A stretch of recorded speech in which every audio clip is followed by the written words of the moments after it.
Clerk will close the roll, tally the vote. Ayes 60, noes 6. Resolution is adopted.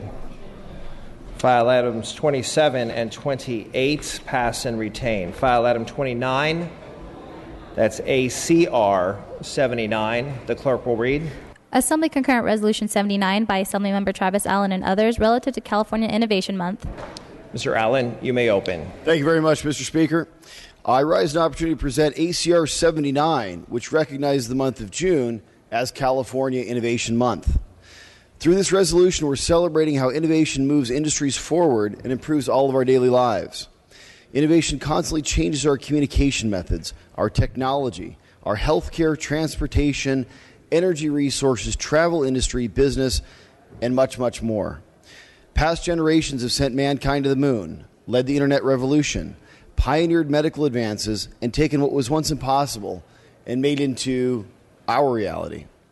We should continue to honor the innovators of the past and support the innovators of today. So coupled with the entrepreneurial spirit, innovation has been woven into our identity as Californians. Our state is also the home to the most innovative people, communities, and companies in the world. For each job that's created in the tech sector, more than 4 jobs have been created in other local goods and services sectors across all income groups, including, of course, school teachers, construction workers, and even janitors, lawyers, bus drivers, and dentists, just to name a few.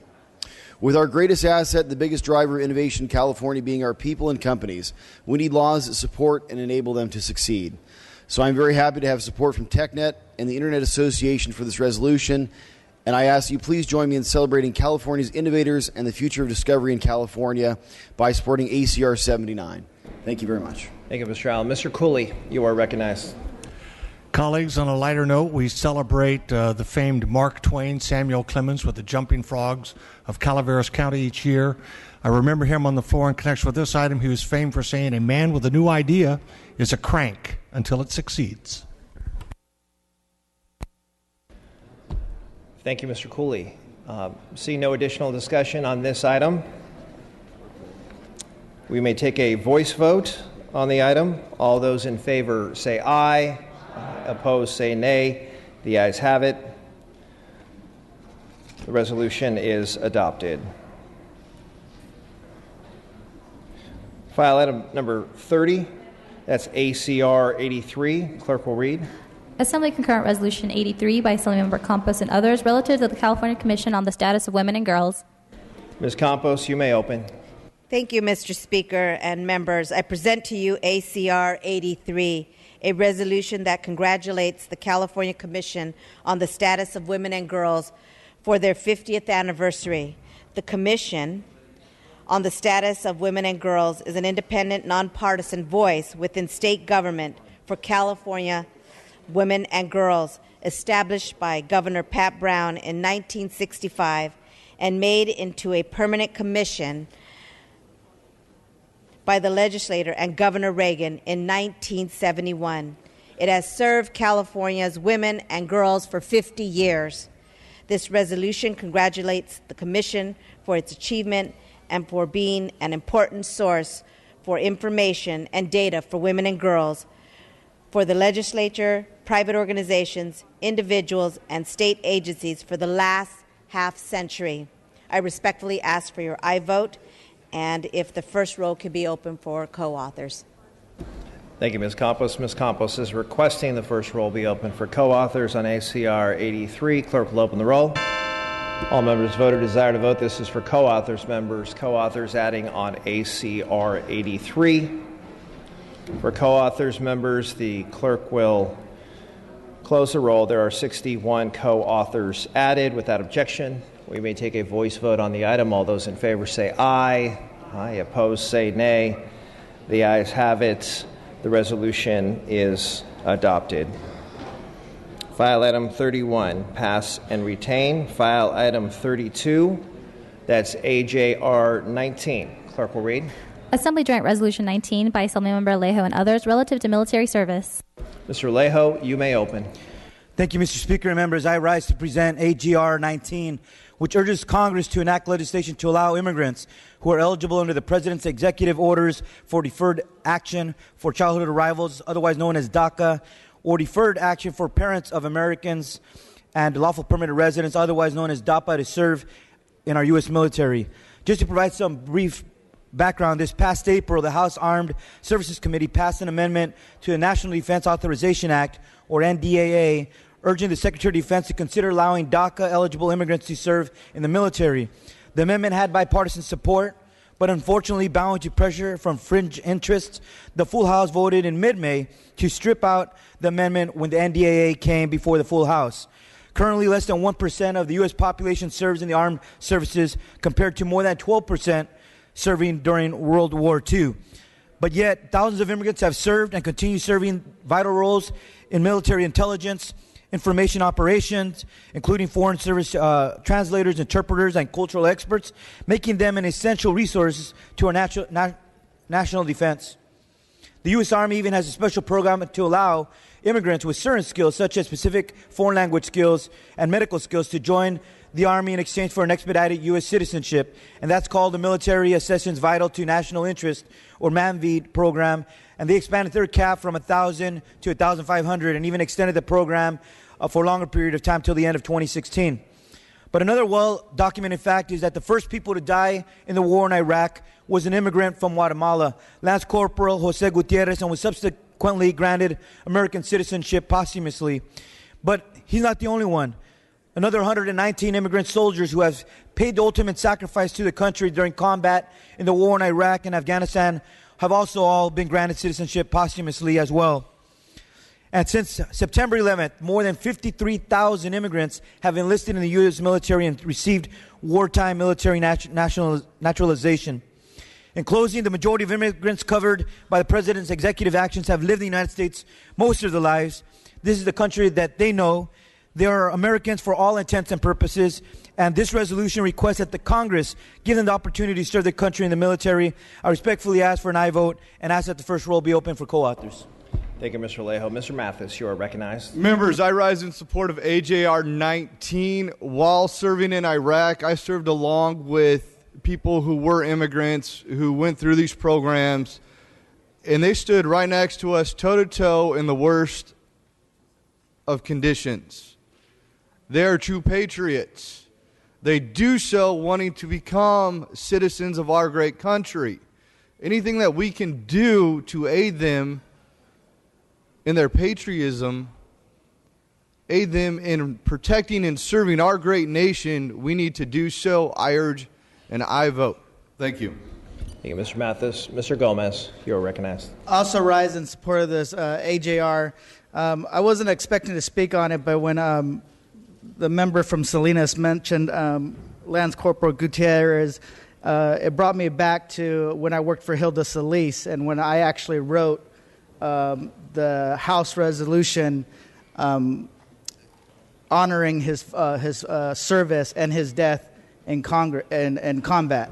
So this is something that I recognize from back in 2003 and 2004 when I actually worked for Hilda Solis when she was a member of Congress, that he was one of the first people to die in combat, but he was also one of the an example of a lot of immigrants that do serve in our military.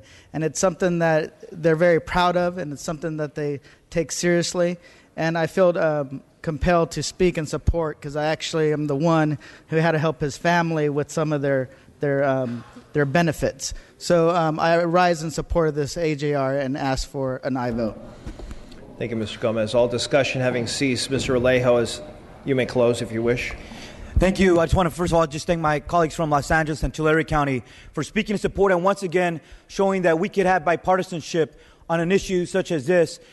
I know immigration reform has been so polarized in Congress, in Washington, D.C., but I think we could all agree that if there is a population, a segment of that immigrant population, that we could all agree in a bipartisan way that should have a path to legalization are those who are willing to serve the country in the military and pay the ultimate sacrifice in defense of their country and the mission that we sent them to do abroad. As mentioned earlier, this was an issue that had bipartisan support until it got to the floor in Congress and became polarized. But here we have the opportunity, the state with the largest undocumented immigrant population, the state that could most benefit from measures such as these. We could send a message today that we find bipartisan agreement and send a message to Congress for them to do the right thing for those willing to serve our country in the military. I ask for your aye vote. Mr. Alejo is asking the first roll be open for co-authors. Clerk will open the roll. Members, co-authors on AJR 19. Just to add on as a co-author, there are 66 co-authors added to AJR 19. AJR requires a roll call vote. Clerk will open the roll. All members vote who desire to vote. All members vote who desire to vote. All members vote who desire to vote. Clerk will close the roll. Tally the vote. Ayes 67, noes 2. Resolution is adopted.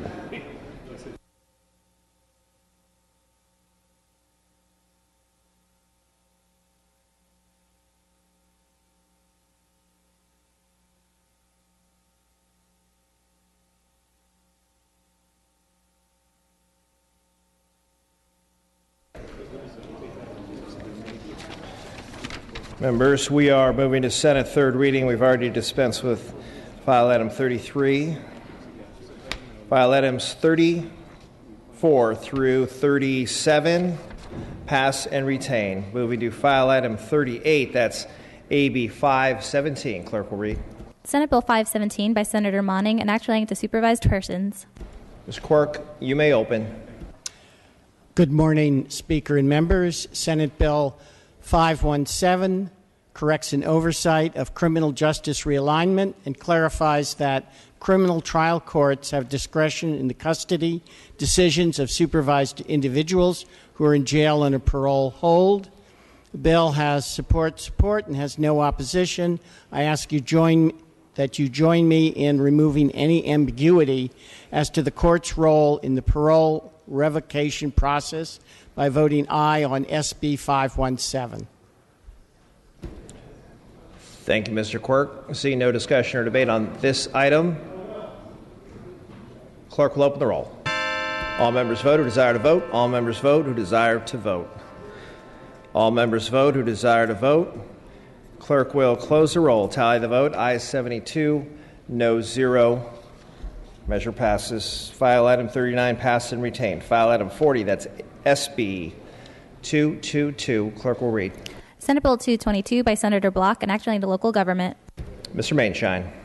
Thank you, Mr. Speaker and members. SB 222 clarifies that general obligation bonds issued and sold by school districts, community college districts, and local governments are secured by a statutory lien on the taxes collected for their payment. It clarifies that statutory liens protect GO bonds from bankruptcy proceedings, thus eliminating the risk of non-payment, and I respectfully request an aye vote. Thank you, Mr. Mainshine. Seeing no discussion or debate on this item, clerk will open the roll. All members vote who desire to vote. All members vote who desire to vote. All members vote who desire to vote. Clerk will close the roll. Tally the vote. Ayes 76, noes 0. Measure passes.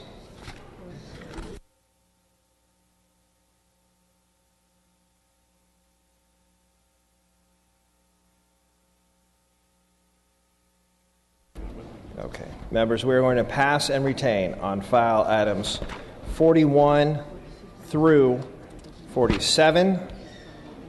We're moving to Senate Bill 242. Clerk will read. Senate Bill 242 by Senator Monning, an act relating to school security. Dr. Weber, you may open. Yes, Mr. Speaker and members, I rise today on behalf of Senator Monning for SB 242. Since 1995, the U.S. Department of Defense has provided law enforcement agencies with billions in surplus military weapons and supplies through its 1033 program. SB 242 would require that before school district police departments can receive military weapons, the elected school board must once publicly vote to approve the acquisition, must provide parents and community members a chance to publicly comment on the proposal, and must ensure safe storage and proper training for the officers handling the military equipment. This bill does not stop school police from acquiring weapons. It simply puts in a process that makes sure that there's some transparency and approval by the school board at the local level. I ask that you join us in giving parents a voice in the decision to bring military-grade weapons into California school districts by voting aye on SB 242. This bill has enjoyed bipartisan support in committees as well as on the floor of the Senate. Thank you, Dr. Weber. Seeing no discussion or debate on this item, clerk will open the roll. All members vote who desire to vote. All members vote who desire to vote. All members vote who desire to vote. Clerk will close the roll. Tally the vote. Ayes 59, noes 13. Measure passes. File item 49, that's SJR 3. Clerk will read. Senate Joint Resolution 3 by Senator McGuire and others relative to the Smith River watershed. Dr. Wood, you may open. Thank you, Mr. Speaker and members. SJR 3 seeks to protect California's portion of the Smith River watershed from any new mining activities that would impact water supplies, regional economies, or the environment.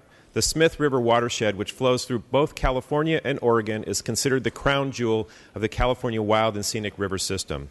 Since the passage of the Smith River National Recreation Area Act of 1990, all federal lands in California surrounding the Smith River watershed have been protected in perpetuity. However, the Oregon portion of the North Fork of the Smith was not included in the act and as a result remains vulnerable to mining activities. The Smith is renowned for free-flowing status, large and abundant salmon and steelhead stocks, extraordinary botanical diversity, and is the only major undammed river in California. The Smith River is also the primary source of drinking water for Del Norte County's 28,000 residents. The Smith River is in danger of future mining activities which will unnecessarily put the people and wildlife that rely on the Smith River at risk. Any level of contamination would be devastating and irreversible impacts to the watershed would result.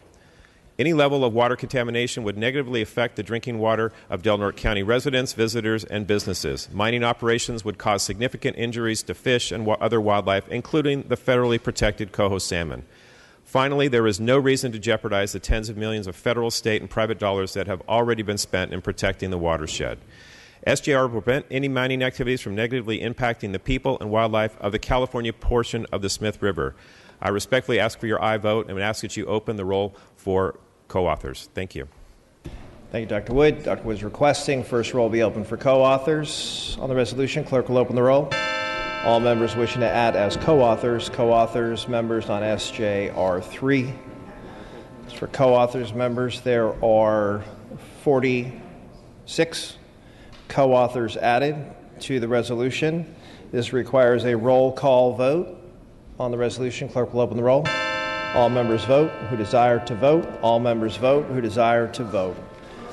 All members vote who desire to vote. Clerk will close the roll. Tally the vote. Ayes 46. Noes 19. Resolution is adopted. File item 50 is passed and retained. File item 51, SJR 5. Clerk will read. Senate Joint Resolution 5 by Senator Wynn and others relative to humanitarian resettlement. Mr. Kansen-Chu, you may open on the resolution. Thank you, Mr. Speaker and members. I rise to present Senate Joint Resolution 5, authored by Senator Janet Nguyen. SJR 5 urged Congress and the President of the United States to reauthorize the humanitarian resettlement program to include disabled veterans of the South Vietnamese Army and their families. After the end of the United States' involvement in Vietnam War, the United Nations High Commissioners on Refugee established the Orderly Departure Program to assist a refugee fleeing Vietnam. Between 1979 and 1994, approximately 1 million Vietnamese applied through this program, with the majority relocating to the United States. The United States and the government of Vietnam later established the Humanitarian Resettlement Program, which accepted refugee applications between 2005 and 2008. These programs were open to Vietnamese closely associated with the United States during its presence in Vietnam, or to individuals that were interned in the re-education center for their actions against the Socialist Republic of Vietnam. Unfortunately, some disabled veterans of the South Vietnamese Army became ineligible from participating in this program because they did not spend the required length of time in the re-education centers. Nevertheless, they have remained under political and religious persecution for the past 40 years for their actions against the communist government because they were allied to the United States.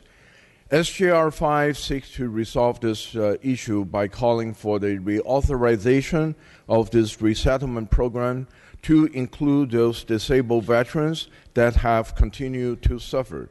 It's only right to give aid and protection to allies that have fought alongside the United States Armed Forces. I respectfully ask for your I vote or open the first row for co-authoring. Thank you. Thank you, Mr. Chu. Mr. Chavez, you are recognized.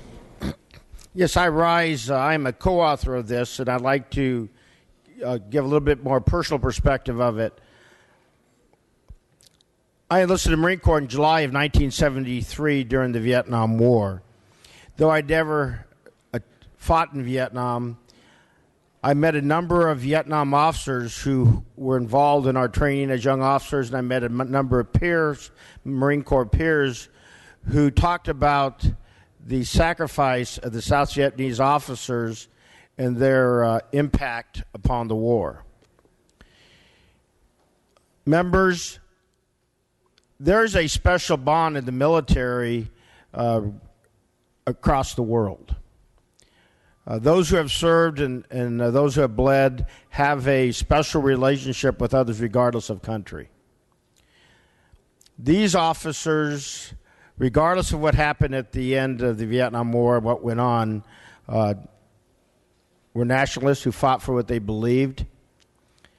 The opportunity for them to be re-entered here to, as we say to all Vietnam veterans, welcome home is extremely important. I'd ask for everyone to be co-authors of this because it would be a very symbolic way to recognize these and say, welcome home to the United States for serving with our soldiers and Marines. Thank you. Thank you, Mr. Chavez. Mr. Allen, you are recognized. Thank you very much. I rise also in support of SJR 5. It's time that we recognize our compatriots and our allies in the fight against communism. This is many years later. These people have been persecuted for 40 years now. I represent the largest Vietnamese population outside of Vietnam. On behalf of my entire community, I urge everyone on this floor to recognize our allies, our friends, these patriots from the South Vietnamese Army in the fight against communism. Thank you, Mr. Allen. With that, Mr. Chu is asking that the first roll be opened for co-authors on the resolution. Clerk will open the roll. Members, this is for co-authors on SJR 5, co-authors adding to the resolution. There are 74 co-authors added on SJR 5. This requires a roll call vote. Members, clerk will open the roll. All members vote who desire to vote. All members vote who desire to vote. All members vote who desire to vote. The clerk will close the roll, tally the vote. Ayes 76, no 0. Resolution is adopted.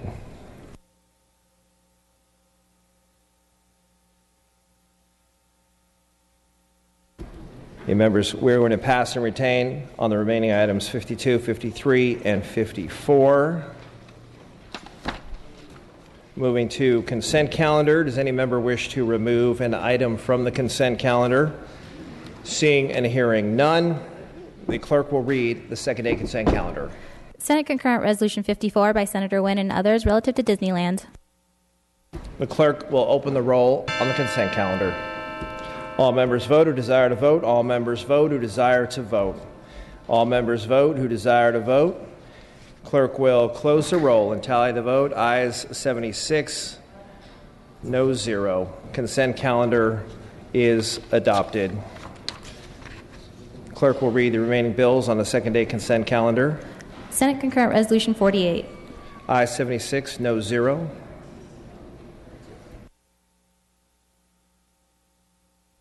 We are moving to announcements and adjournments in memory.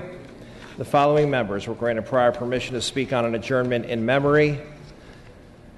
Mr. Hadley, you are recognized at your desk for your adjournment in memory. Thank you, Mr. Speaker and members. Today I rise to adjourn in the memory of Dick Rosberg, who passed away on June 10th at the age of 87. Dick was born in Chicago, Illinois, but he moved to Torrance in 1956, and he's lived almost 60 years in the South Bay. Dick served 2 terms on the Torrance City Council, but his service extended far beyond that. Among other things, he was the president of the Torrance Chamber of Commerce, and he received the Chamber's Distinguished Citizen Award in 1988 for his contributions to the community. And finally, in 2002, he received the Jared Sidney Torrance Award, which is the city's highest honor. Dick and his wife June founded an iconic Torrance business, the Torrance Bakery, which is run by their son Kirk today and is a large establishment and a significant presence in Old Torrance downtown. He was involved in every aspect of the community. He devoted himself to Torrance and the South Bay, and he was a mentor to me and others, including being generous with his time when I ran for the state assembly. He is survived by his wife of 62 years, June, his sons Kirk and Chris, his daughters Claudia McLean and Jill Carlton, and 3 grandchildren. He was a friend to me, and I respectfully ask that we adjourn in his memory. Thank you, Mr. Hadley. Mr. Bonta, you are recognized from your desk. Thank you, Mr. Speaker and members. Today I rise to adjourn in memory of Jose Duenas, an immediate past CEO of the Alameda Hispanic Chamber of Commerce, and most recently as the CEO of the Hispanic Engineers, Builders, and Contractors Organization. Jose Duenas passed away on Saturday, June 20th, while at home.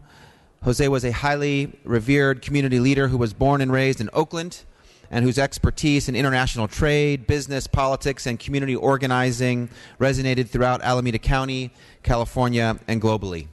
Jose's community involvement started at a young age when he helped to organize the La Raza Basketball Association in Oakland. His early community organizing efforts grew into an ongoing passion for mentoring young Latinos and youth from underserved communities, and inspired his leadership in expanding opportunities for an equitable K-12 education, as well as access to a higher education. As his professional and community involvement grew over the years, he took on greater leadership roles in addressing priority issues facing the Latino community and communities of color in the business and political arenas, and opened doors of opportunity in the international trade arena to put Oakland and the East Bay on the global map. He is survived by his 2 children, Annalisa and Nico, 3 sisters, and a brother. His voice and advocacy, as well as his strong leadership and warm heart, will be missed in Oakland and in Alameda County. I ask that we adjourn in memory of Jose Duenas. Thank you, Mr. Bonta. Mr. Thurman, you are also recognized. Thank you, Mr. Speaker and members. I rise to add my voice in support to my colleague from Oakland on behalf of his constituent, Mr. Jose Duenas, who was known to many of us throughout the state for his leadership as the CEO of the Alameda County Hispanic Chamber of Commerce. His work and his love for businesses, and small business in particular, extends beyond Alameda County all the way down to my district and to Richmond, where he was an advocate for many, getting folks involved in the political process and civic engagement. And we want to offer our prayers and support to the Duenas family and ask that we adjourn in his memory. Thank you, Mr. Thurman. Members, please give your attention to Mr. Lowe for his adjournment in memory. Mr. Lowe, you are recognized. Thank you very much, Mr. Speaker and members. I rise to adjourn in memory of Miss Betty Deal. Miss Betty Deal was the former executive director of the Campbell Chamber of Commerce. She was my first boss when I worked at the Campbell Chamber of Commerce. She was a staunch conservative, a compassionate conservative, and was past Citizen of the Year for the city of Campbell. And I respectfully ask that we adjourn in her memory. Thank you, Mr. Lowe.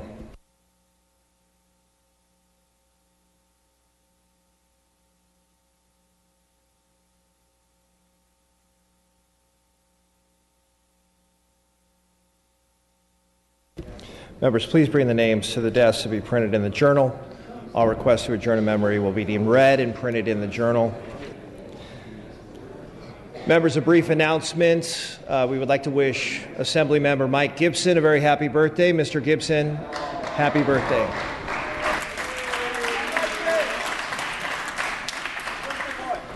The session schedule is as follows. Friday, June 26th, no check-in session, no floor session.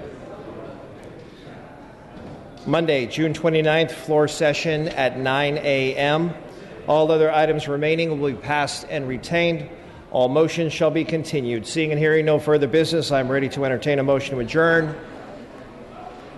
Mr. Garcia moves, Mr. Chu seconds that this House stands adjourned until Monday, June 29th at 9 a.m. Quorum call is lifted.